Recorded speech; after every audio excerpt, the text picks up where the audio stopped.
Hi, I'm Alex Pollock, Chief Investment Officer of Loftus Peak. Welcome to Update Plus, a quick tour around the grounds of the big disruptive trends that are driving business and our portfolios. A pivotal, although perhaps underreported story emerged in China over the past month. The Kirin 9000, a cutting-edge chip for the new Huawei Mate 60 mobile phone, suggested a resurgence of China as a force in semiconductors. For context, since 2019, Chinese companies have been barred from importing equipment capable of producing the most advanced components. Yet Huawei has not only designed such chips, but SMIC, a state-owned fabricator, has produced them.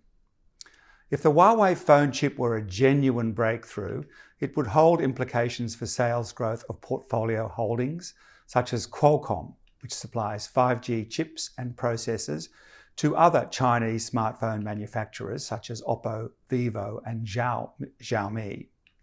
Such a step change could even be construed as a threat to semiconductor companies elsewhere, including some which have been held in the Loftus Peak portfolio like TSMC, Nvidia, ASML and Samsung. So the key question is whether the Kirin 9000 is commercially viable or even made with Chinese equipment.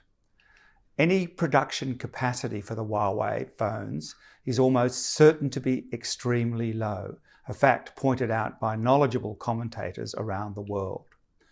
This is because Chinese companies have been forced to repurpose older, deep ultraviolet lithography, or DUV, instead of the newer, extreme ultraviolet lithography, or EUV. But it is significantly harder to produce the more advanced chips, even with continued access to the older imported equipment, and, of course, along with the carte blanche funding from the state. It's important to note that 7 nanometers is a 5-year-old technology, which further compounds these problems. By way of example, the current Qualcomm chips in circulation are at 4 nanometers, and Apple is even further ahead at 3 nanometers, both manufactured in Taiwan by TSMC, another company which is difficult for the Chinese to access. Key point here is that access to state-of-the-art chip manufacturing tools and plant, which have been the targets of the bans by the US government order under the Entity List.